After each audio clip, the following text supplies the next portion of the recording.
Hare Krishna. Jaya Radha Madhava Kunja Bihari Jaya Radha Madhava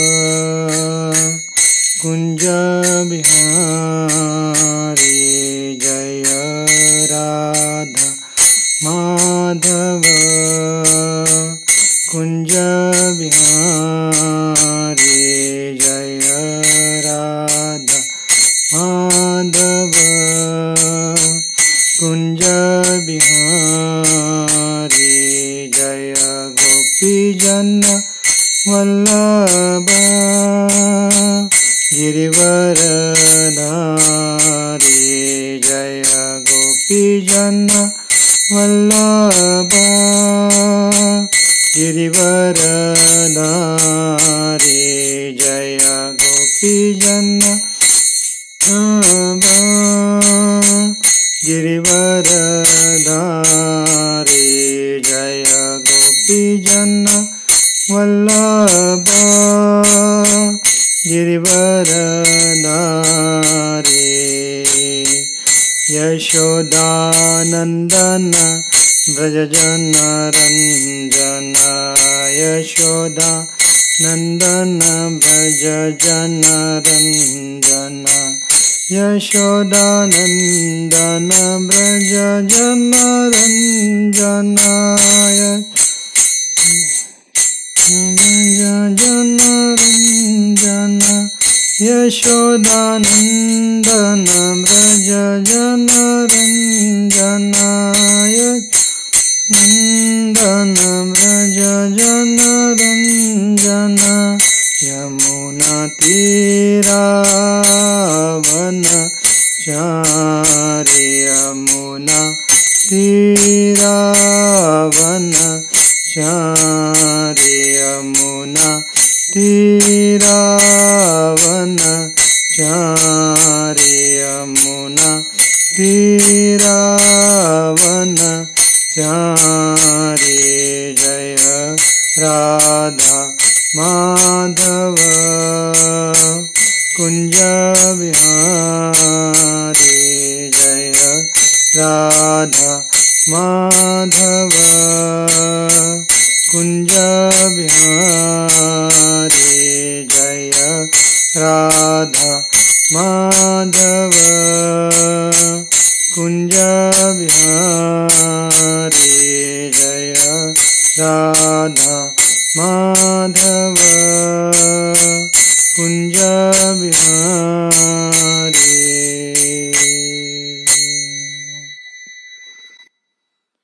Shri Radha Gopal Bhagwan ki jai.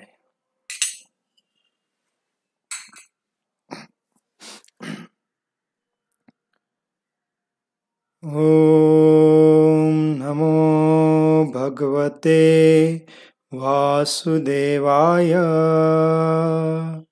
Om Namo Bhagavate Vasudevaya.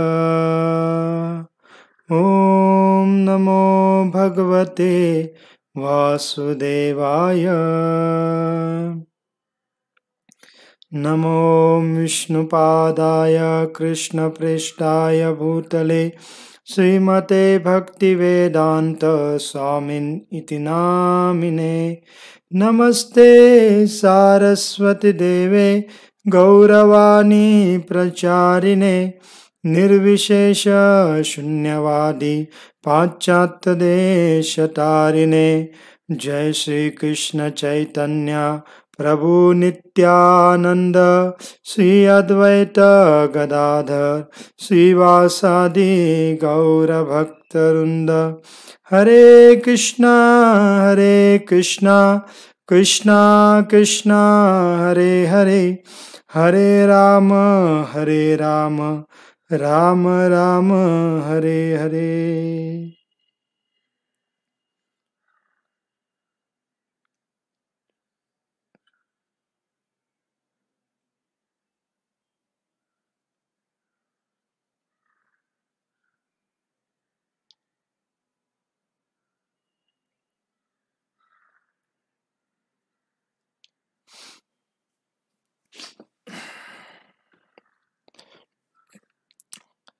हरे कृष्ण.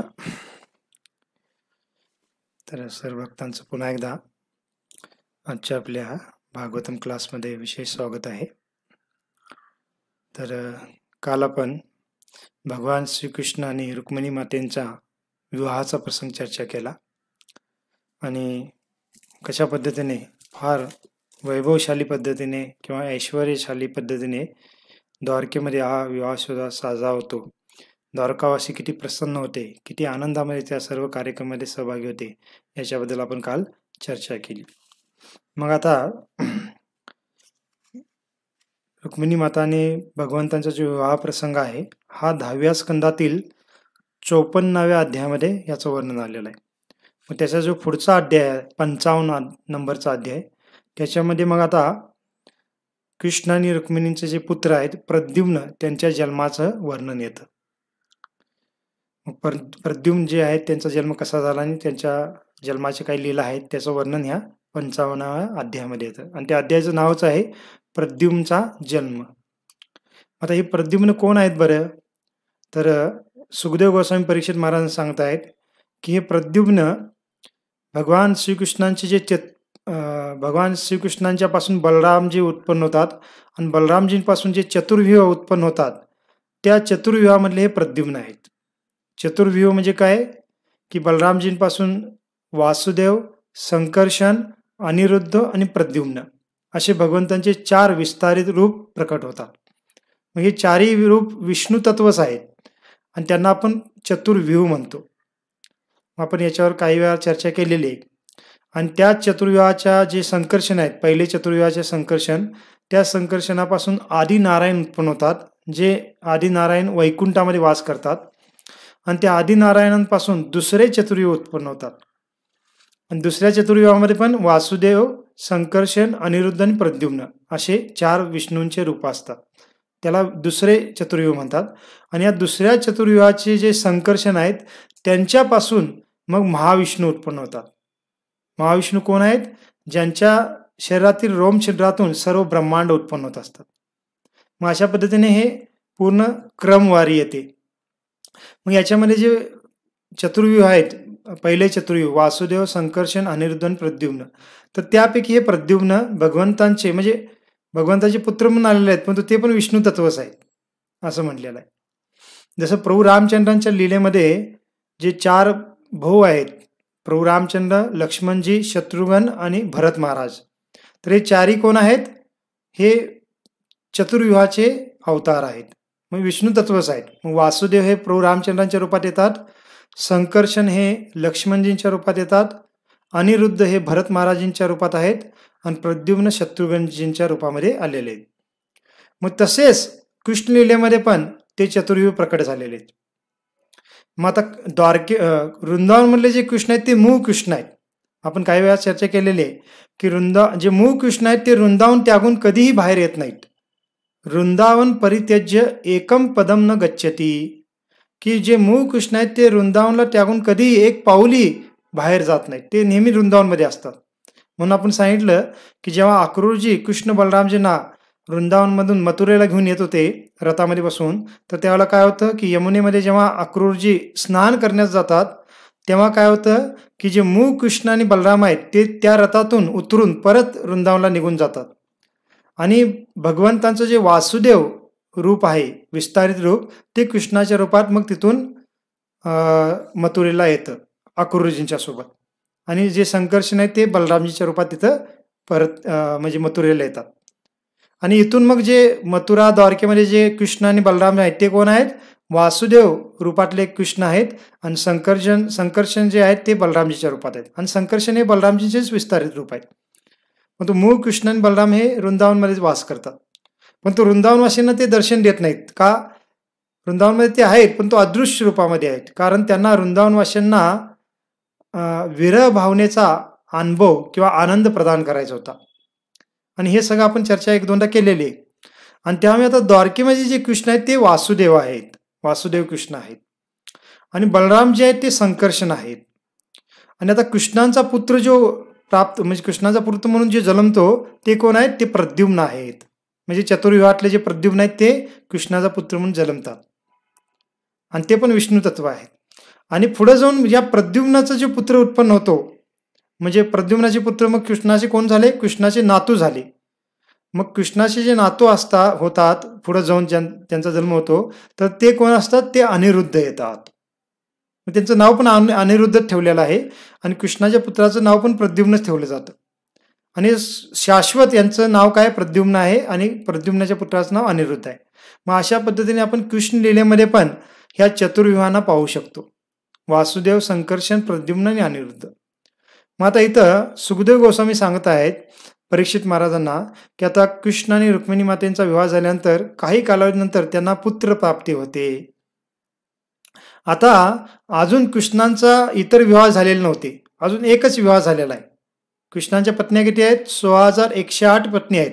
परंतु प्रद्युम्नचा विवाह होईपर्यंत कृष्णांचा अजून इतर विवाह झाले नव्हते. फक्त एकच रुक्मिणी मातेंची विवाह झालेला आहे. आणि मग प्रद्युम्नचा त्यांच्यापासून जन्म होतो. आणखीन एक सुखदेव गोस्वामी सांगतायत की हा प्रद्युम्न जे आहेत हे चतुर्विवाहातले प्रद्युम्न पण आहेत. त्याचबरोबर ह्या प्रद्युम्नाच्या शरीरामध्ये जे कामदेवता आहेत ते कामदेवता पण वास करतात. म्हणजे दोन्हींचं एकत्रीकरण ह्या प्रद्युम्नाच्या शरीरामध्ये आहे. कामदेव कोण आहेत? कामदेव हे देवी देवतांपैकी एक आहेत. कारण भौतिक जगामध्ये स्त्री पुरुष जे असतात त्यांच्यामध्ये जी काम वासना प्रकट होत असते, जागृत होत असते, ती ह्या कामदेवाच्या प्रभावाने जागृत होत असते. मग त्याचे पण ते एक देवता आहेत, त्यांना कामदेव म्हणलेला आहे. तर हे कामदेव हे वास्तविक ह्या प्रद्युम्नाच्या शरीरात वास करतात. त्याचं कारण सांगितलं जातं, कारण देवी देवतांमधले जे कामदेव आहेत हे कामदेव वास्तविक प्रद्युम्नाचेच अवतार आहेत किंवा एक अंश आहेत. म्हणजे चतुर्विवाहातले कृष्णाचे जे विस्तारित रूप प्रद्युम्न आहेत त्यांचाच कामदेव एक अंश आहे. आणि त्यामुळे ते कामदेव पुन्हा ह्या कृष्णांच्या पुत्राच्या रूपामध्ये, म्हणजे प्रद्युम्न, विष्णू तत्व आणि कामदेव हे दोन्हींचं एकत्रीकरण ते पुत्राच्या रूपामध्ये प्रकट होतात. आणि त्याचं कारण सांगतात सुखदेव गोस्वामी, का कामदेवांचा पण अंश त्यांच्यामध्ये होता. कारण सांगतात, परीक्षित महाराज सांगतायत की बऱ्याच कालावधीपूर्वी शिवजींच्या द्वारे कामदेवाचं काय झालं होतं? शरीर भस्म केलं गेलं होतं. आणि तेव्हापासून कामदेवाला स्वतःचं शरीरच नव्हतं, तो सूक्ष्म शरीरामध्ये भ्रमण करत होता. जसं आपण म्हणतो की एखाद्याचा मृत्यू झाला एकदम अपघातामध्ये किंवा एखाद्याने आत्महत्या केली असेल तर त्याला भूत योनी प्राप्त होते. भूत योनी म्हणजे काय असतं की त्याचं स्थूल शरीर नष्ट होतं, पण तो सूक्ष्म शरीरामध्ये भ्रमण करत असतो. मन, बुद्धी, अहंकाराच्या द्वारे बनलेलं ते सूक्ष्म शरीर असतं, त्याच्यामध्ये भ्रमण करत असतो. ते शरीर कोणी पाहू शकत नाही, त्याला आपण भूत पिशाच म्हणत असतो.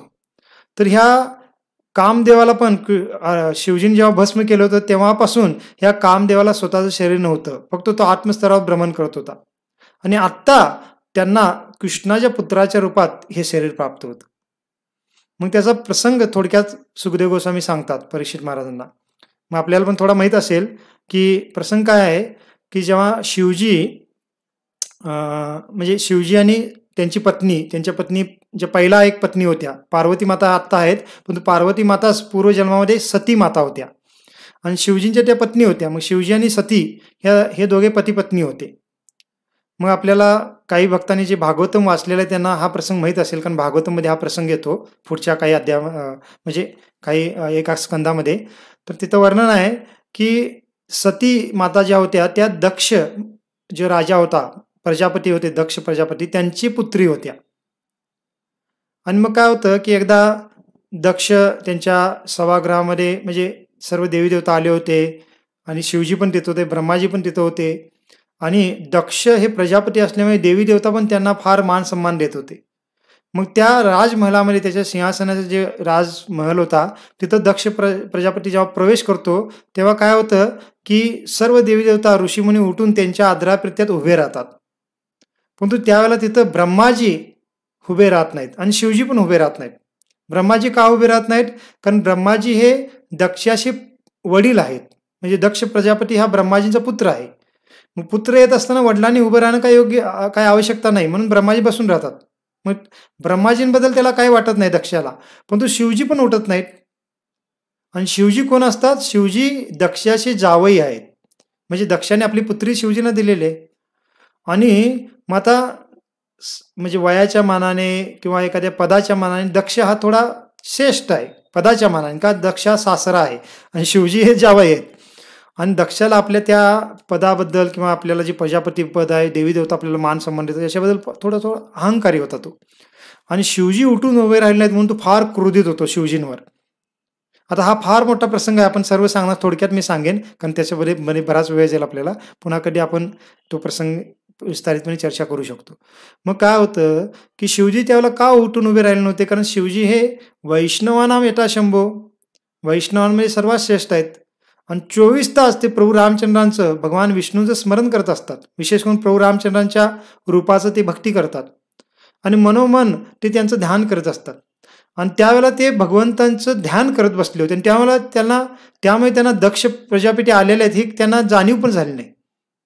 आणि त्यामुळे ते ध्यानस्थ तसंच बसले होते. परंतु हा दक्ष प्रजापती इतका अहंकारी होता की तो शिवजींचा फार कठोर शब्दामध्ये अपमान करतो. त्यावेळेला बोलतो की हा शिवजी इतका म्हणजे त्याला सदाचार काहीच माहीत नाहीये, की आपल्यापेक्षा वरिष्ठ लोक आल्यानंतर त्यांच्या सन्मानात उठून उभं राहिलं पाहिजे, ह्याला काहीच माहीत नाही. हा पूर्ण एकदम जंगली व्यक्ती आहे. आणि काय करतो, स्मशानभूमीमध्ये राहतो, स्वतःच्या शरीराला भस्म नेहमी फासत असतो आणि तमोगुणामध्ये असतो, स्नान करत नाही, ते एकदम तमोगुणामध्ये नेहमी राहत असतो. परंतु शिवजी तर सर्वात पवित्र आहेत. शिव या नावाचाच अर्थ सर्वात पवित्र किंवा मंगल, शिव या शब्दाचाच अर्थ होतो. एवढे शिवजी श्रेष्ठ आहेत. परंतु ते स्मशानभूमीमध्ये का राहतात, भस्म का भासतात, हे बऱ्याच वेळेला आपण चर्चा केली आहे. कारण भूतनाथ किंवा भूत पिशाच त्यांच्यासोबत राहत असतात म्हणून ते तसं करत असतात. परंतु बाहेर कार्य तिथे त्यांच्या चेतनेवर काही फरक होत नाही, कारण एवढे शुद्ध शिवजींचा स्तर आहे. परंतु हा त्यांची निंदा करतो आणि म्हणतो की वास्तविक माझी मुलगी तर एक फार सुंदर अशी, तिचे डोळे एकदम कमळाच्या दराप्रमाणे, त्याचं शरीर इतकं कोमल आहे, इतकी सुंदर आहे, आणि माझी मुलगी ह्या शिवजीला मी देणारच नव्हतो विवाह करून. परंतु ब्रह्माजींच्या सांगण्यावरनं, म्हणजे माझ्या वडिलांच्या सांगण्यावरनं मी माझ्या मुलीला ह्याला पत्नी म्हणून दिली, नाहीतर मी देणार नव्हतो. म्हणजे तिथं आचार्य सांगतात की अप्रत्यक्षपणे त्यांनी आपल्या वडिलांचा पण अपमान केला, की मी म्हणजे ब्रह्माजींच्या सांगण्यावरनं केलं, अशापर्यंत बोलून तो आपल्या ब्रह्माजी म्हणजे वडिलांचा पण तिथं अपमान करत होता आणि शिवजींचा तर अपमान करतोच. मग तिथं फार मोठं वादविवाद, म्हणजे शिवजी तिथून निघतात, काय बोलत नाहीत. पण तो शिवजींची गण होते ते फार क्रोधित होतात त्या ठिकाणी आलेले. आणि शिवजींच्या गणामध्ये आणि दक्षाच्या सैनिकांमध्ये फार मोठं युद्ध तिथं होतं. शाप होतात वेगवेगळे, शिवजींचे गण त्यांना काही शाप देतात, देवी देवता ह्यांना काही शाप देतात, बरेच काही मोठा प्रसंग आहे तो. आणि शेवटी गण निघून येतात शिवजींकडे आणि शिवजी काही प्रतिकार करत नाहीत, कारण का, भक्त असतात ते सहनशील असतात. मग अशा पद्धतीने शिवजी घरी म्हणजे कैलासवर येतात आणि सती मातेला काहीच सांगत नाहीत. का, कारण सतीचे वडील आहेत दक्ष प्रजापती, आणि असं काय आपल्यामध्ये आणि दक्षांच्या मध्ये काय वादविवाद झाला हे जर सतीला कळालं तर ते त्यांना फार वाईट वाटेल, दुःख वाटेल, म्हणून ते काहीच सांगत नाहीत. परंतु काय होतं, काही दिवसानंतर दक्ष काय करतो, पुन्हा एकदा एक यज्ञ आयोजित करतो. आणि आता दक्ष प्रजापती असणे फार तो सन्मान्य किंवा ऐश्वर्यशाली होता, देवी देवतांमध्ये पण श्रेष्ठ होता. आणि फार मोठ्या प्रमाणात यज्ञ आयोजित केला गेला होता, सर्व देवी देवतांना आमंत्रित केलं होतं. तर मग काय होतं की एकदा पार्वती सतीमाता पाहते कैलासवरनं की आकाशातून भरपूर काही देवी देवतांची विमानं दक्ष प्रजापतींकडे चाललेले आहेत, म्हणजे त्यांच्या वडिलांच्या घरी चाललेले आहेत. मग ती चौकशी करते, माहिती काढते, तर त्याला कळतं की आपल्या वडिलांनी एक फार मोठा यज्ञ आयोजित केलेला आहे, सर्वांना आमंत्रित केलेला आहे. मग तिला विचित्र वाटतं की माझ्या वडिलांनी एवढा मोठा यज्ञ आयोजित केलेला आहे, सर्वांना बोलवलेला आहे, परंतु आम्हाला का बोलवलं नाही? मी तर त्यांची मुलगी आहे, शिवजी तर त्यांची जावई आहेत, आम्हाला बोलवलं पाहिजे, का बोलवलं नाही? मग त्यावेळेला ती शिवजींना विचारते की बघा, आमच्या वडिलांच्या घरी यज्ञ चालू आहे आणि आपण गेलं पाहिजे. मग शिवजी त्यावेळेला काय दुसरं काय बोलत नाहीत, ते फक्त एवढंच म्हणतात की ज्या ठिकाणी आपल्याला आमंत्रित केलं नाही तिथं आपण जायला नको पाहिजे. का, कारण तिथे गेल्यानंतर आपल्याला अपमानित व्हावं लागू शकतं, असं ते म्हणजे इनडायरेक्टली नको जायला असं ते म्हणतात. परंतु सतीला कळतच नाही का आपले पती येत नाहीत. मग शेवटी सती फार हट्ट करते, तरीही शिवजी ऐकत नाहीत आणि शेवटी सती काय करते, एकटीच निघून जाते तिथून. शिवजी जात नाहीत आणि सती एकटीच आपल्या वडिलांच्या यज्ञासाठी तिथून निघून जाते. मग शिवजींना कळतं की सती गेली तर निश्चित तिथं काही ना काही अघटित घडेल. मग शिवजी काय करतात, आपल्या नंदी आणि इतर काही गणांना पाठवून देतात सतीमातेचं रक्षण करण्यासाठी. आणि सती जेव्हा तिथं जाते आपल्या माहेरी दक्ष प्रजापतीच्या घरी, तर त्या ठिकाणी दक्ष प्रजापती इतका म्हणजे शिवजींचा द्वेष करत होता, तिरस्कार करत होता, की त्या तिरस्कारामुळे त्याने शिवजींना जाणून बुजून बोलवलं नव्हतं त्या यज्ञामध्ये. आणि सतीला पण सांगितलं नव्हतं त्याने. म्हणजे किती त्याचा तिरस्कार होता पहा, की शिवजींच्यामुळे तो आपल्या मुलीला पण त्यांनी बोलवलं नव्हतं. आणि मग न बोलवता पण सती आलेले हे पाहून दक्ष प्रजापती काय करतो, मुलीकडे दुर्लक्ष करतो. तिला विचारत पण नाही, तू केव्हा आलीस, कशी आहेत, काहीच विचारत नाहीत. मग सतीला फार आश्चर्य वाटतं, की माझे वडील जर वेळेला आल्यानंतर प्रेमाने विचारपूस करतात, पण आता काहीच विचारत नाहीत, काय झालेलं आहे. तिला फार दुःख होतं. आणखीन त्याचबरोबर इतर ज्या काही देवी देवता आहेत किंवा देवी देवतांच्या पत्नी आहेत, त्या पण सतीशी काही बोलत नाहीत. कशामुळे?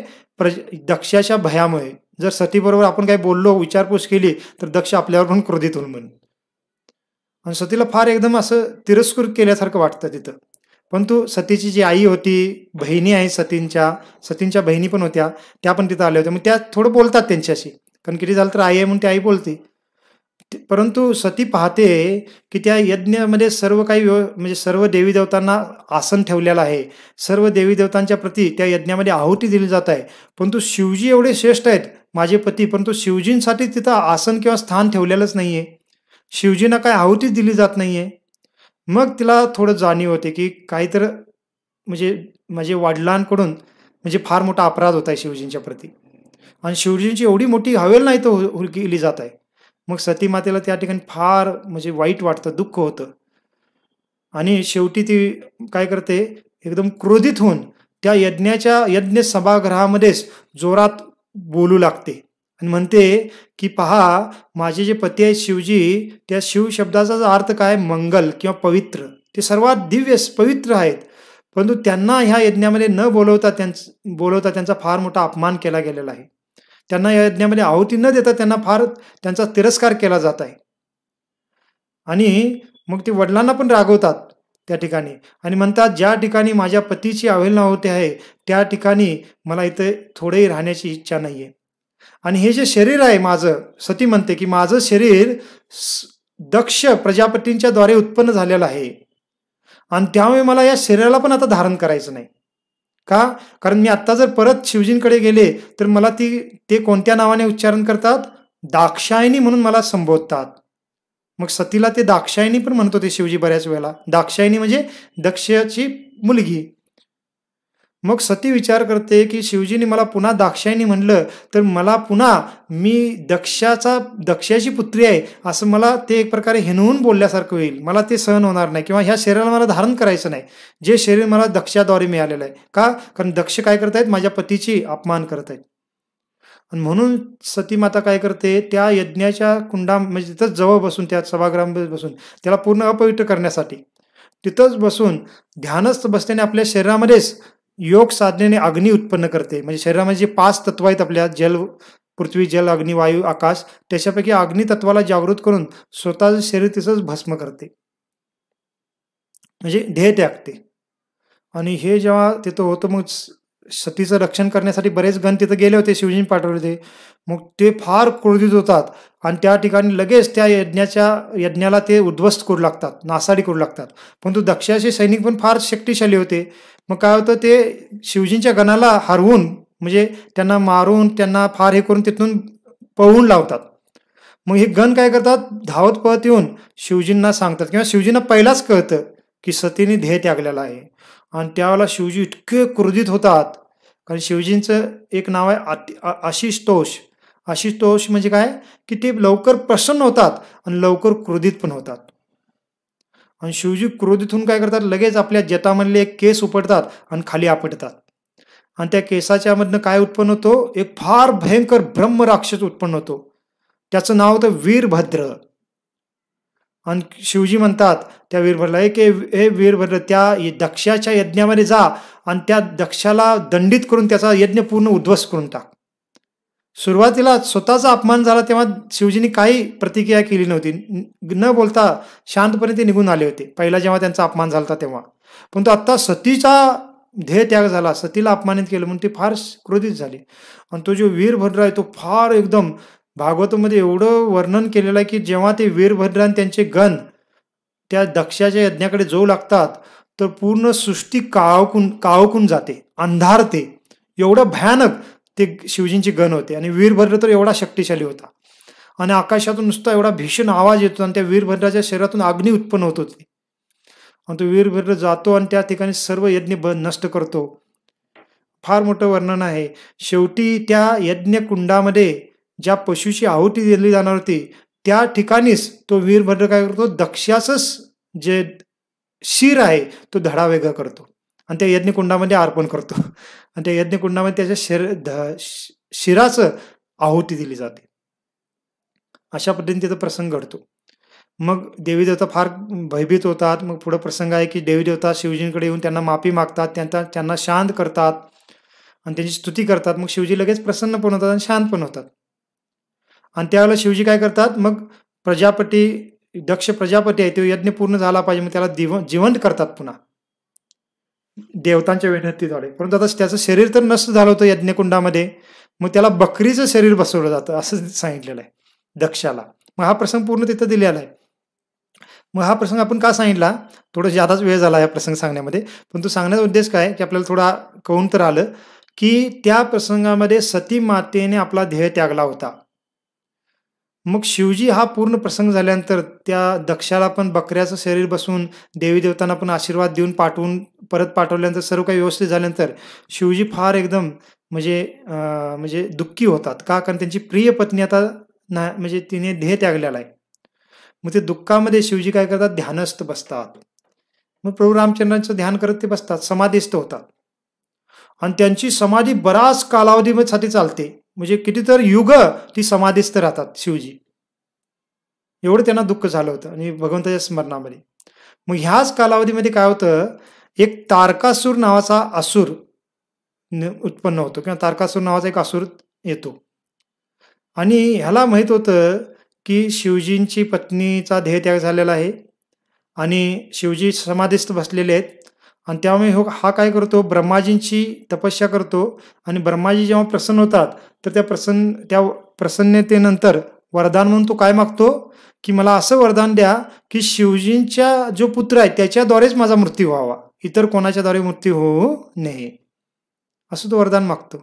आणि ब्रह्माजी त्याला वरदान देतात. त्याला वाटतं की शिवजी काय आता समाधीतून कधी बाहेर येणारच नाहीत आणि त्यांची पत्नी पण नाही, मग त्यांना मूळ पुत्र कसा प्राप्त होणार, आणि तेव्हा मी अमर झालो. मग असुरांची अशी विचारसरणी असते. मग हिरण्याक्ष आहे, हिरण्यकशिपू आहे किंवा आपला रावण आहे, यांचं सर्व असंच गोष्टी चालू असतात की कशा नाही कशा पद्धतीने असे काही वरदान मागायचे जेणेकरून आपण अमर बनतो. मग हा तारकासुराने पण तसं वरदान मागितलं होतं. आणि त्यानंतर तो इतका हाहाकार माजतो पूर्ण सृष्टीमध्ये, देवी देवतांना पराजित करतो, स्वर्गावर आधिपत्य स्थापित करतो. त्याच्या भयामुळे सर्व देवी देवता इकडे तिकडे पलायन करून जातात, निघून जातात. आणि मग आता करायचं काय, शिवजी तर समाधीस्थ आहेत आणि ते शिवजींचा समाधी भंग झाल्याशिवाय मग त्यांचा पुत्र कसं उत्पन्न होणार किंवा त्यांना पत्नी पण प्राप्त झाली पाहिजे. मग ह्याच कालावधीमध्ये काय होतं की जी सतीमाता होत्या त्यांनी ध्येय त्यागला होता, परंतु सतीमाता ह्या एक भगवंतांची ते राधाराणी किंवा जे लक्ष्मी मातेचंच एक विस्तारित रूप आहे. कारण शिवजी हे भगवान विष्णूंचे विस्तारित रूप आहेत आणि शिवजी आणि सतीमाता किंवा पार्वती माता या शाश्वत संगिनी आहेत. ते एकमेकांचे संगिनी आहेत. त्यामुळे सतीमातांनी ध्येय त्यागला, परंतु आत्मस्तरावरती पुन्हा प्रकट होतात या भौतिक जगामध्ये. म्हणजे कशाच्या रूपात प्रकट होतात, तर हिमालय जे पर्वत आहेत त्या हिमालय पर्वताच्या घरामध्ये त्यांची पुत्री म्हणून ते प्रकट होतात. कारण हिमालय जो पर्वत आहे त्याचे पण अधिष्ठाता देवता आहेत, त्यांचं नावच हिमालय देवता म्हणून आहे. तर ते हिमालय जे देवता आहेत त्यांची पुत्री म्हणून ह्या सतीमाता पुन्हा जन्म घेतात. आणि पर्वताची पुत्री म्हणून त्यांचं नाव काय होतं, पार्वती. आणि शिवजींचे ते नित्य संगिनी असल्यामुळे जेव्हा पार्वती लहान असते, लहानपणापासूनच ती शिवजींची उपासना करत होती. कशासाठी, की शिवजी मला पती म्हणून प्राप्त व्हावेत यासाठी. शिवजींप्रती त्यांचं लहानपणापासूनच आकर्षण होतं. मग देवतांना पण कळतं की सतीमाता पार्वतीच्या रूपात प्रकट झालेले आहेत आणि शिवजींना पती म्हणून प्राप्त करण्यात ते तपस्या करत आहेत. मग पार्वती माता जेव्हा विवाह योग्य होतात तर तेव्हा देवता काय करतात की आता आपण काय केलं पाहिजे, शिवजींना समाधीतून बाहेर काढलं पाहिजे. पण तू काढायचं कसं आणि कोण करणार कार्य, कारण शिवजींचा क्रोध माहीत आहे. मग त्यावेळेला कामदेवाला हे कार्य सेवा दिली जाते की तुम्ही काय करा, शिवजींना समाधीतून बाहेर काढा, त्यांची समाधी भंग करा आणि त्यांच्या हृदयामध्ये काम जीवनाबद्दल आकर्षण निर्माण करा. जेणेकरून पार्वतीला ती पत्नी म्हणून स्वीकारतील आणि त्यांच्यापासून पुत्र प्राप्त होईल, असं सर्व नियोजन केलं जातं. आणि त्यावेळेला हे जे कामदेव आहेत त्यांच्या पत्नीला घेऊन, कामदेवांची पत्नीचं नाव काय आहे? कामदेवांच्या पत्नीचं नाव आहे रती. तर ते कामदेव आणि रती हे दोघेही तिथं कैलास पर्वतावर जातात, जिथं शिवजी ध्यानस्थ बसलेले आहेत. आणि कामदेवांचे सहाय्यक पण भरपूर आहेत. मग ते काय करतात, त्या ठिकाणी फार सुंदर असं आल्हाददायक वातावरण तयार करतात आणि फार फार सुंदर असं वाद्य वाजवले जातात कामदेवांच्या सेवकांच्याद्वारे. आणि जे अप्सरा आहेत ते फार सुंदर नृत्य करत आहेत आणि कामदेव रती जे त्यांची पत्नी आहे ते तिथं नृत्य करू लागतात आणि त्या ठिकाणी शिवजींचं समाधी भंग करण्याचा प्रयत्न करतात. आणि शेवटी हा कामदेव काय करतो, कामदेवाकडे विशिष्ट 5 बाण आहेत असं म्हटलेलं आहे. आणि कामदेव काय करतो, त्या 5 बाणाच्या द्वारे ह्या भौतिक जगातील सर्व जीवांना कामाच्या प्रती आकर्षित करत असतो. आणि म्हणून तर पूर्ण भौतिक जगत हे कामाच्या अधीन आहे, कामाचा गुलाम आहे. म्हणून या भौतिक जगाला मैथून आगार पण म्हणलेला आहे. सर्वजण या काम जीवनाच्या अधीन आहेत, त्याचे गुलाम बनलेले आहेत. आणि हा कामदेव त्या 5 बाणाच्या द्वारे सर्वांना गुलाम बनवत असतो. मग शेवटी कामदेव काय करतात, ते बाण आपल्या धनुष्यावर चढवून शिवजींच्या हृदयावर मारतात. आणि शिवजींवर जेव्हा ते आघात होतात, शिवजी तर वैष्णव आहेत, त्यांच्यावर त्याचा काही परिणाम होत नाही. पण तो शिवजींचं जे समाधी ते जे स्थिती आहे त्याच्यातून ते बाहेर येतात, त्याच्यामध्ये त्यांचा व्यत्यय निर्माण होतो आणि फार क्रोधित होतात शिवजी त्यावेळेला. म्हणजे कामाने ते प्रभावित होत नाहीत किंवा कामाच्या अधीन होत नाहीत, पण तो क्रोधाच्या अधीन होतात असं आचार्य सांगतात त्या ठिकाणी. आणि शिवजी क्रोधीतून काय करतात, आपला जो तिसरा डोळा आहे शिवजींचा, दोन्ही डोळ्याच्या मध्ये पण एक तिसरा डोळा आहे, आपण त्याला म्हणून शिवजींना त्रिनेत्री असं पण म्हणलेलं आहे, त्रिनेत्र. तर तिसरा डोळा ते काय करतात, उघडतात. हा डोळा शिवजी केव्हा उघडत असतात, जेव्हा या भौतिक जगाचा प्रलय करायचा असतो त्यावेळेला उघडत असतात. कारण शिवजींचं ते कार्य आहे प्रलय करणं, नाश करणं सृष्टीचा. परंतु ह्या वेळेला शिवजी आपला तिसरा नेत्र उघडतात आणि त्या नेत्रातून इतकी अग्नी बाहेर पडते की सर्वांच्या समोर तो जो कामदेव आहे तो कामदेव एकदम क्षणामध्ये भस्म होतो. म्हणजे असं नाही की मरून खाली पडतो, जाग्याला त्या अग्नीच्या मध्ये म्हणजे अग्नीचा स्पर्श होतात, म्हणजे काहीच नाही. जसं एखादा व्यक्ती जाग्यावरच गायब झाला आणि हवेमध्ये नुसता धूर निघाला, तशा पद्धतीने तो कामदेव काय होतो, भस्म होतो आणि खाली नुसता भस्म पडतं, राख पडते. अशा पद्धतीने तिथं स्थिती होते. सर्व जे कामदेवाचे सेवक होते, सहाय्यक होते, वाजवणारे, नाचणारे सर्वजण भयभीतून इकडे तिकडे धाव पळू लागतात. आणि जी रती होती कामदेवाची पत्नी, ती तर मूर्छेतून खालीच पडते त्या ठिकाणी. का? कारण तुझ्या समोर तिच्या पतीचा असा काय झाला, भस्म बनलेला आहे. मग त्या ठिकाणी काय होतं, मग देवी देवता ब्रह्माजी सर्वजण त्या ठिकाणी येतात. आता शिवजी जे समाधीस्थ होते ते समाधीतून बाहेर आले, समाधी तर भंग झाली, पण तो कामदेव तर आता नष्ट झालेले आहेत. मग त्यावेळेला सर्व देवी देवता शिवजींना सांगतात की कशासाठी आम्ही तुम्हाला म्हणजे याच्यातून बाहेर आणण्याचा प्रयत्न करत होतो. त्यांना प्रार्थना करतात, विनंती करतात आणि पार्वतीला पत्नी म्हणून स्वीकारा आपली, कारण ही सती माताच आहे, तुमच्या पूर्वजन्मातली पत्नीच आहे. आणि मग आणि तुमच्याद्वारे एक पुत्राची उत्पत्ती करा. का? कारण हा तारकासूर त्याशिवाय मारला जाणार नाही. मग शिवजी देवी देवताच्या प्रार्थनेत प्रसन्न होतात आणि पार्वतीला पत्नी म्हणून स्वीकारतात आणि त्यांच्याद्वारे मग पुत्र उत्पत्ती होतात. ते पुत्र म्हणजे कोण? ते आहेत कार्तिकेय. मग हे कार्तिकेय जे शिवजींचे पहिले पुत्र आहेत ते मग देवतांचे सेनापती बनतात. म्हणून कार्तिकेय यांना देवतांचे सेनापती म्हटलं जातं. मग त्यांना सेनापती स्थान दिलं जातं आणि मग तारकासुरासोबत युद्ध होतं आणि त्या युद्धामध्ये कार्तिकेयच्याद्वारे तारकासुराचा वध होतो. मग हा प्रसंग होता. मग त्या प्रसंगामध्ये कामदेवाचं शरीर नष्ट झालं होतं. मग आता रती जी आहे कामदेवाची पत्नी, आता तिचा पती तर शरीर तर नाही झाला, आता आत्मस्तरावर आहे परंतु शरीर नाही आहे. मग रती जी आहे ती फार दुःखी होते आणि मग आता शिवजींच्या कृपेनेच माझ्या पतीला मी पुन्हा प्राप्त करू शकते म्हणून रती काय करते, शिवजींना प्रसन्न करण्यासाठी तपस्या करते. आणि शिवजी मग प्रसन्न होतात तिच्यावर आणि प्रसन्न होऊन तिला वर मागण्याचं सांगतात. मग त्यावेळेला ती म्हणते की हे शिवजी, तुम्ही फार कृपाळू आहात, तुमच्या क्रोधानेच माझा पती नष्ट झालेला आहे, त्याचं शरीर नष्ट झालेलं आहे, तर तुमच्या आशीर्वादानेच माझा पती मी पुन्हा प्राप्त करू शकते आणि कृपया माझा पती तुम्ही त्यांचं ध्येय तुम्ही प्रदान करा. असं म्हणतात. मग त्यावेळेला शिवजी त्यांना सांगतात, की "ठीक आहे, मी तुझी इच्छा पूर्ण करेन, पण ही इच्छा केव्हा पूर्ण होईल, की जेव्हा द्वापर युगामध्ये अ, श्रीकृष्ण अवतरित होतील, तर श्रीकृष्णांचे जे पुत्र आहेत प्रद्युम्न, म्हणजे कृष्णाचं एक विस्तारित रूप आहे, तर ते प्रद्युम्न श्रीकृष्णाचे पुत्र म्हणून प्रकट होतील, तर त्या प्रद्युम्नाच्या शरीराच्याद्वारे तुझे प्रती काय होतील, पुन्हा प्रकट होतील. आणि त्यावेळेला तू पण त्या लीलेमध्ये उपस्थित असतील आणि तुझ्या पतीला म्हणजे पुन्हा तू पती म्हणून प्राप्त करशील आणि तुमच्या दोघांचं पुन्हा मिलन होईल." अशा पद्धतीने शिवजी त्या रतीला वरदान देतात. मग अशा पद्धतीने हा पूर्ण त्याच्या मागचा बॅकग्राऊंड किंवा हे इतिहास आहे, की प्रद्युम्न कोण होता आणि त्यांच्यामध्ये कामदेव आणि प्रद्युम्न जे भगवंताचे चतुर्विवाहामधले जे प्रद्युम्न आहेत, हे दोघं एकत्रित कसे होते, हे असं विस्तारित वर्णन सुखदेव गोस्वामी परीक्षित महाराजांना सांगतात. मग पुढे सांगतात, की मग भगवान श्रीकृष्णांच्याद्वारे रुक्मिणी माता गर्भवती होते आणि रुक्मिणीच्या गर्भामध्ये प्रद्युम्नचा म्हणजे गर्भ वाढू लागतो, ते वाढू लागतात. आणि म्हणलेलं आहे, की मग जेव्हा योग्य वेळ आल्यानंतर रुक्मिणी माता बालकाला जन्म देते, तर मग जे तो बालक होता इतका सुंदर होता दिसण्यासाठी, म्हणजे भगवान श्रीकृष्णांसारखाच त्यांचा वर्ण किंवा रूप सर्व काही होतं. परंतु काय होतं, की शंभरासूर नावाचा आणखीन एक असुर होता. आता हा असुर द्वापर युगातला आहे. तारकासुर असुर हा पहिला सतयुगामधला प्रसंग झाला तो. हा आणखीन एक असुर होता, त्याचं नाव होतं शंभरासूर. तर हा जो असुर होता ह्याला कळतं, म्हणजे कसं कळतं ते वर्णन नाही, परंतु त्याला माहित होतं, की माझा वध हा जो कृष्णाचा पुत्र आहे प्रद्युम्न त्याच्याद्वारे होणार आहे. म्हणजे कृष्णाचा जो पुत्र उत्पन्न होईल प्रद्युम्न, त्याच्याद्वारे माझा वध होईल किंवा त्याच्याद्वारे मला मारलं जाणार आहे, हे त्याला कळतं.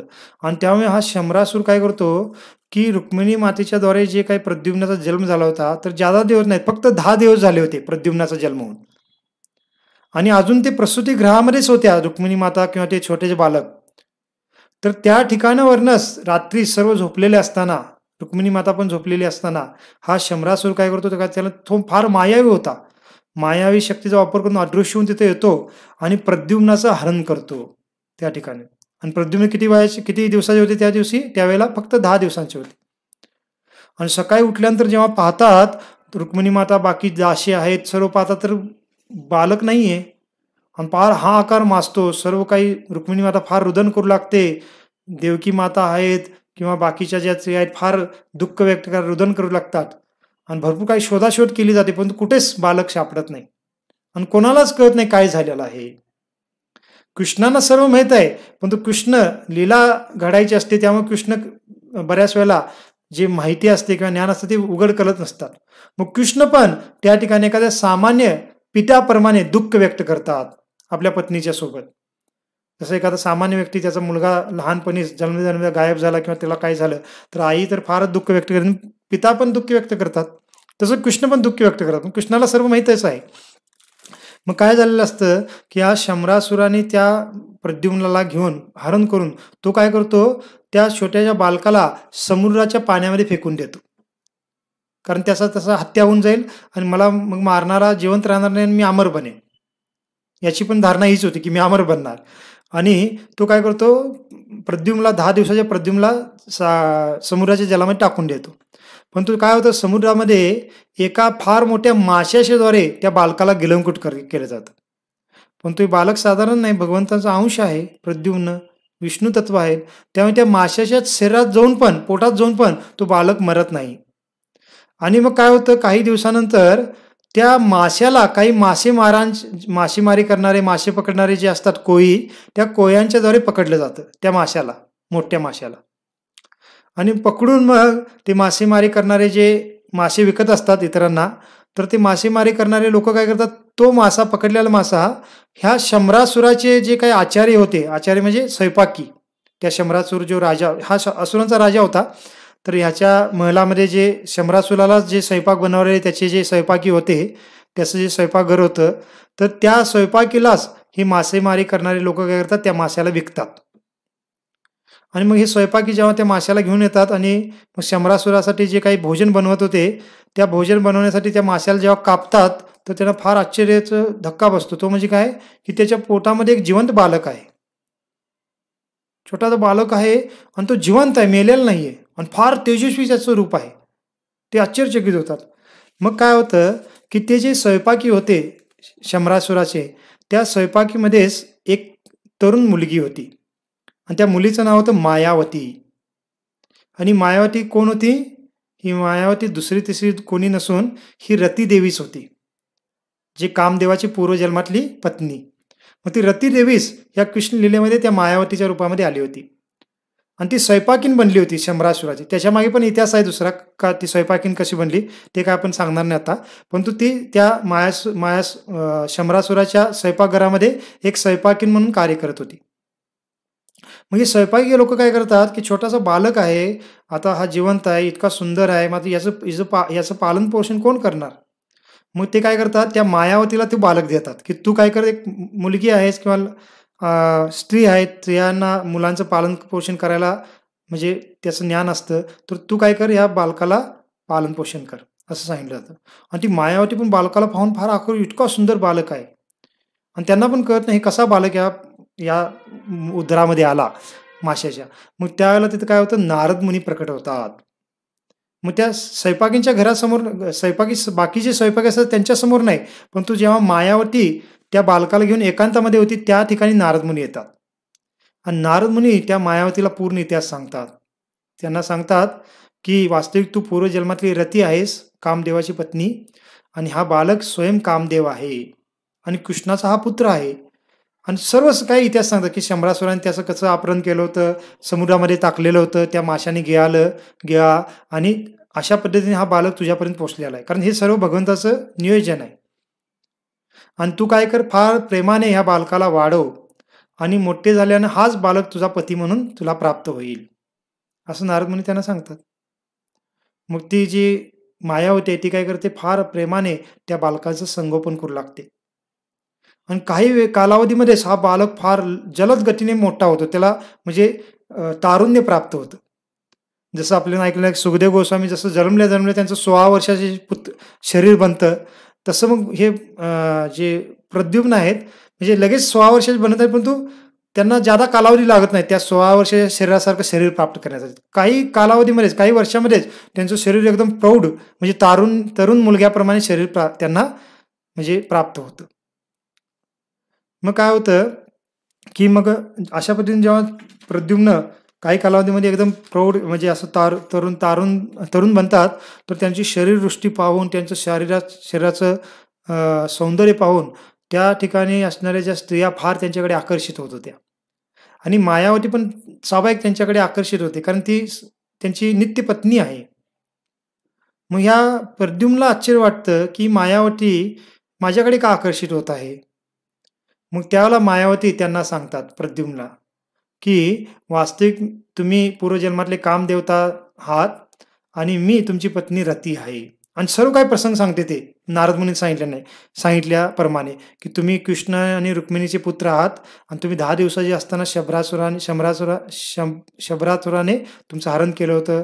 काय सर्व जे प्रसंग ते सांगतात आणि कशा पद्धतीने तुम्ही आमच्याकडे आला त्या माशाच्या शरीरातून.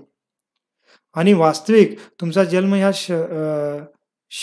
शंभरासुराचा मृत्यू करण्यासाठीच झालेला आहे आणि तुम्ही काय करा, याचा वध करा लवकरात लवकर आणि पुन्हा आपण द्वारकेमध्ये निघून जाऊ. कारण तुमच्या विरहामध्ये तुमची जी माता आहे रुक्मिणी माता, त्या रुक्मिणी मातेचा स्थिती कशी झालेली आहे, जसं एखादा वासरू हरवलेल्या गायीची स्थिती होते, तशा पद्धतीने तुमच्या मातेची स्थिती झालेली आहे. स्वाभाविक आहे, एक 10 दिवसाचा मुलगा अचानक गायब होतो, तर माताची स्थिती काय होईल? आणि रुक्मिणी माता नेहमी दुःखी असत होती. कृष्ण स्वयं भगवंत त्यांचे पती आहेत, तरी पण भगवंतांना ते सापडले नाहीत. का? कारण लीला आहे, भगवंतांची इच्छा आहे ती सापडायचं नाही. भगवंतांना माहीत आहेत प्रद्युम्न कुठे आहेत, परंतु ते कोणाला सांगत नाहीत आणि कोणाला माहीत पण नाही द्वारकेमध्ये. आणि रुक्मिणी माता फार दुःखामध्ये होते. मग त्यामुळे मायावती त्यांना म्हणते, की तुम्ही काय करा, लवकरात लवकर या शंभरासुराचा वध करा आणि द्वारकेमध्ये आपण जाऊया, जेणेकरून तुमची माता फार प्रसन्न होईल. मग शंभरासुर हे ऐकल्यानंतर त्याला लगेच फार म्हणजे ह्या सर्व कार्याबद्दल कळतं आणि त्यांचं जे दायित्व आहे त्याच्याबद्दल पण कळतं. मग प्रद्युम्न म्हणतो, की शंभरासुर तर फार शक्तिशाली आहे, मी त्यांच्यासोबत कसं युद्ध करू शकेन? मग त्यावेळेला मायावती काय करते, कारण मायावती ही रती देवी आहे पूर्वजन्मातली. त्यामुळे त्या मायावतीला भरपूर काही मायावी शक्तीचं ज्ञान होतं.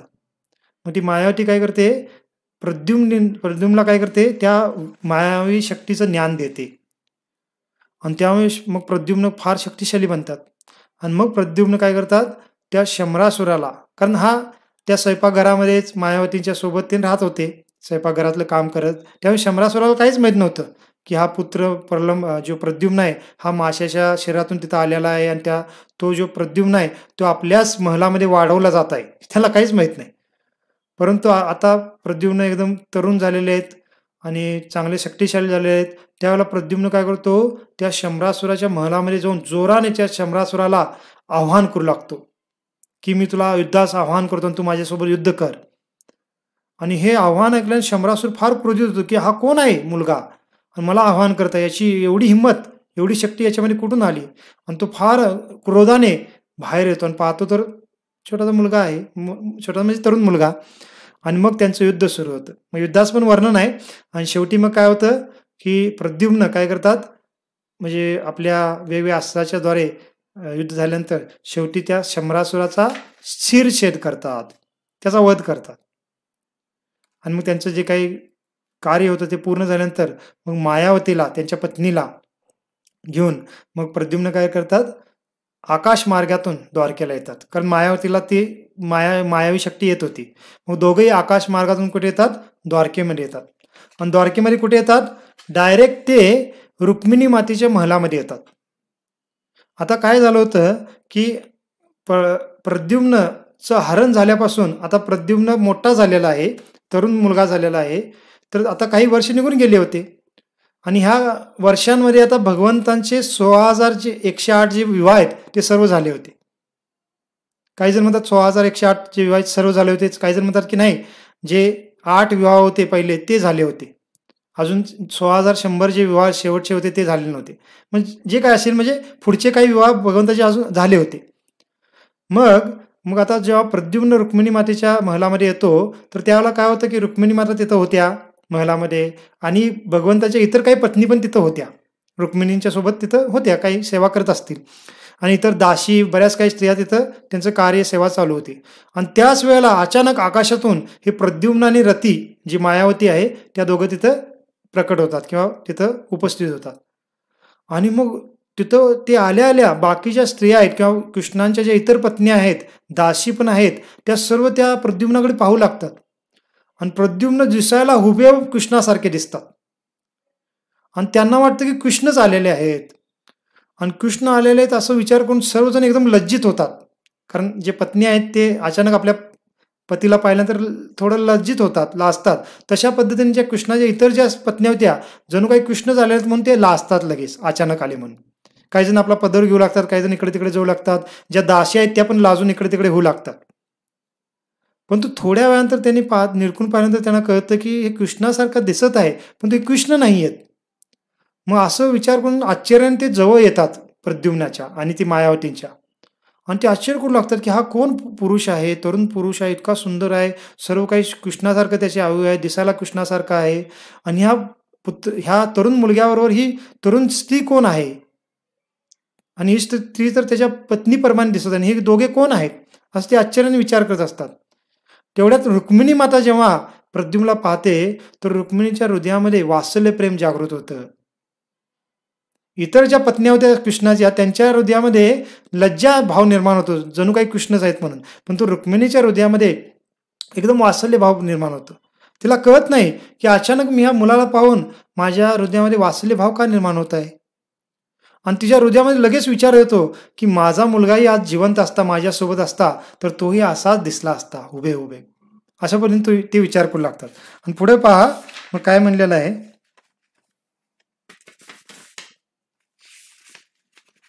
रुक्मिणीला अक्षरशः प्रद्युम्नला पाहिल्या त्यांच्या स्तनामध्ये दूध उतरतं, दूध पाजू लागतं, एवढा वात्सल्य भाव त्यांच्या हृदयामध्ये उतरतो असं म्हणलं. जसं एखाद्या आईला आपल्या लहान मुलाला पाहिल्या त्यांच्या वक्षस्थळामध्ये दूध म्हणजे निर्माण होतं, हे वात्सल्य भावाचं एक रक्षण आहे. जसं यशोदा मातेला पण कृष्णाला पाहिल्या त्यांच्या वक्षस्थळामध्ये दूध प्रकट होत होतं, तसं रुक्मिणी मातेच्या वक्षस्थळामध्ये पण स्तनांमध्ये दूध उत्पन्न होऊ लागतं. आणि ते विचार करतात, ते मनातच म्हणत आहेत आपल्या मनामध्ये. काय म्हणतात? कमलासारखे नेत्र असलेला हा नरश्रेष्ठ कोण असावा? हा कोणत्या पुरुषाचा पुत्र असावा? आणि कोणत्या स्त्रीने यास उदरात धारण केले असावे? रुक्मिणी माता विचार करते. आणि त्याची पत्नी असणारी ही स्त्री कोण आहे? म्हणजे याच्यासोबत असणारी ही स्त्री कोण आहे? ती पत्नी असेल त्याची, पण तू कोण आहे? अशा पद्धतीने रुक्मिणी माता विचार करत आहे.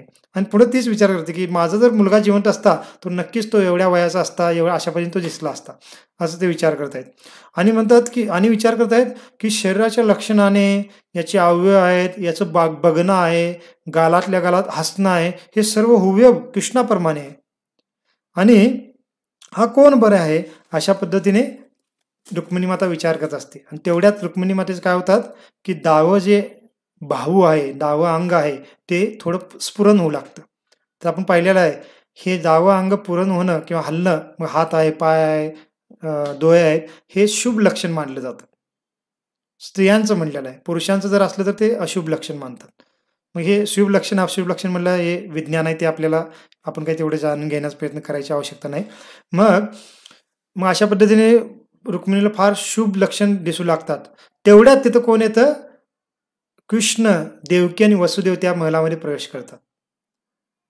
आणि मग काय होतं? कृष्ण, देवकी, वसुदेव पण तिथं प्रकट झालेले आहेत, त्या महलामध्ये येतात. आणि त्यांच्यासोबत नारद मुनी पण तिथे येतात. नारद मुनींचं हेच कार्य असतं, सर्व काही डाऊट्स किंवा जे काही शंका आहे ती क्लिअर करणं. आणि नारद मुनी तिथं आल्या कृष्ण काही बोलत नाहीत, तर नारद मुनी सर्व काही प्रसंग सांगतात की काय काय घडलं होतं. आणि हा कोण आहे? तुमचाच पुत्र आहे रुक्मिणी माता, हा तुमचा पुत्र प्रद्युम्न आहे. आणि शबरासुराने कसं त्याचं हरण केलं होतं, सर्व काही प्रसंग झाले ते सांगतात. आणि ही जी काही मुलगी आहे त्यांच्यासोबत स्त्री आहे, ती त्यांची पत्नी आहे मायावती. तर असं त्यांनी सांगितलं जातं. आणि अशा पद्धतीने प्रद्युम्नांना पुन्हा प्राप्त केलं जातं. आणि त्या विचार करू शकता, हे जेव्हा ऐकतात तर रुक्मिणी माता इतकी आनंदित होते, लगेच धावत पळत जाऊन प्रद्युम्नाला आलिंगन देते. वसुदेव आहेत, देवकी माता आहेत, त्या पण फार प्रसन्न होतात. कृष्णाच्या इतर ज्या पत्नी आहेत त्या पण फार आनंदित होतात. आणि द्वारकावासी पण फार आनंदित होतात की कृष्णांचा पुत्र, पहिलाच पुत्र अशा पद्धतीने हरण केला होता, म्हणून ते फार दुःखी झाले होते. ते पण दुःखी असत होते, परंतु तो पुत्र आता पुन्हा परत प्राप्त झाला. दैवाने आमचा पुत्र हरून नेला होता, परंतु दैवांच्याच कृपेने आम्हाला तो पुत्र पुन्हा प्राप्त झालेला आहे. म्हणून काय होतं की ते सर्वजण फार आनंदित होतात. आणि मग प्रद्युम्न पुन्हा मग त्या ठिकाणी द्वारकेमध्ये राहू लागतो.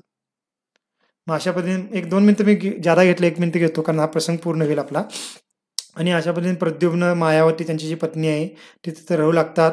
रुक्मिणी माता पण फार आनंदित होते, त्यांचा पुत्र आता त्यांना परत मिळालेला आहे. कृष्ण पण फार आनंदित होतात एका सामान्य पिताप्रमाणे. आणि मग तिथं त्यांचं जे काही सर्व काही जीवन सुरू राहतं. मग अशा पद्धतीने हा प्रद्युम्नच्या जन्माचा प्रसंग 55व्या अध्यायामध्ये सुखदेव गोस्वामी परीक्षित महाराजांना सांगतात. मग याच्या पुढे आता भगवंतांच्या इतर ज्या पत्न्यांचा विवाहाचा प्रसंग सुखदेव गोस्वामी सांगत आहेत. कारण आता अजून भगवंताच्या इतर पत्न्यांच्या सोबत विवाह होणार आहेत, मग त्यांचा प्रसंग आता सांगण्यात सुखदेव गोस्वामी सुरू करतात. मग ठीक आहे, आपण इथं थांबूया. आज वेळ झाला, 1-2 मिनिट 2-3 मिनिट आपण जादा घेतला. तर आता परवाच्या दिवशी आपण भगवान श्रीकृष्णांचा विवाह इतर त्यांच्या ज्या पत्नी आहेत त्यांच्याबरोबर कसा होतो ते प्रसंग आपण पाहण्यास सुरुवात करू. आणि उद्या नेहमीप्रमाणे शनिवार आहे, तर आपण भगवद्गीतेच्या आपल्या जे काही अभ्यास आपण घेतो, क्लास घेतो, त्याच्यावर आपण चर्चा उद्या करू. तर ठीक आहे, सर्व भक्तांचं फार फार धन्यवाद. आपण वेळ काढून रोज श्रवण करत आहात आणि खरोखर त्याचा आपल्याला निश्चित फार लाभ होत आहे. श्रील प्रभुपाद की जय. अनंत कोटि वैष्णव वृंद की जय. निताय गौर प्रेमानंदे. हरि हरि बोल. नमस्ते नर सिंहाय, नमस्ते नर सिंहाय.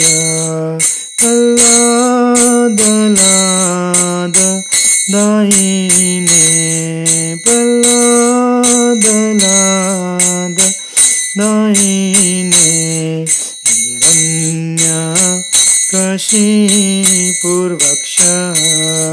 हिरण्यकशिपुर्वक्षः.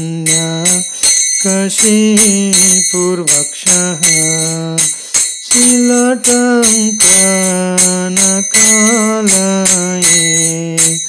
तिलटंक नखालये तो न सिंगा पर तो न सिंगा तो न सिंगा पर तो न सिंगा यतो यामित तो न सिंगा यतो यामित तो न सिंगा बहि हृदयेन सिंगा बहिर्न सिंगा हृदयेन सिंगा नर सिंहमधिं शरणं प्रपदे नर सिंहमधिं शरणं प्रपदे तव करकमलभरे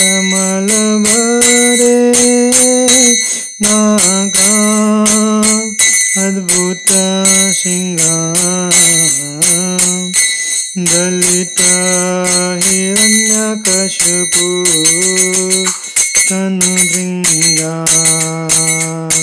विश्ववदूता हरिरूपा जय जगदीश रे जय जगदीश रे जय जगदीश रे जय केशवदूता हरिरूपा जय जगदीश रे जय जगदीश रे जय जगदीश रे जय विघ्न विनाशक नृसिंहदे विघ्न विनाशक नृसिंहदे जय प्रह्लाद महाराज प्रह्लाद महाराज प्रह्लाद महाराज जय प्रह्लाद महाराज प्रभुपाद प्रभुपाद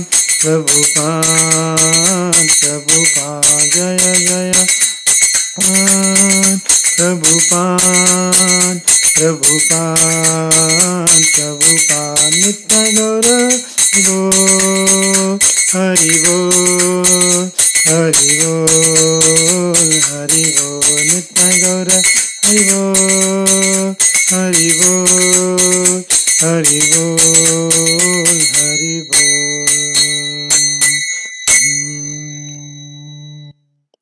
भक्ति विघ्न विनाशक भक्तवत्सल श्री नरसिंह भगवान की जय। भक्तराज श्री प्रह्लाद महाराज की जय। शील प्रभुपाद की जय। निताय गौर प्रेमानंदे। हरि हरि बोल। हरे कृष्ण।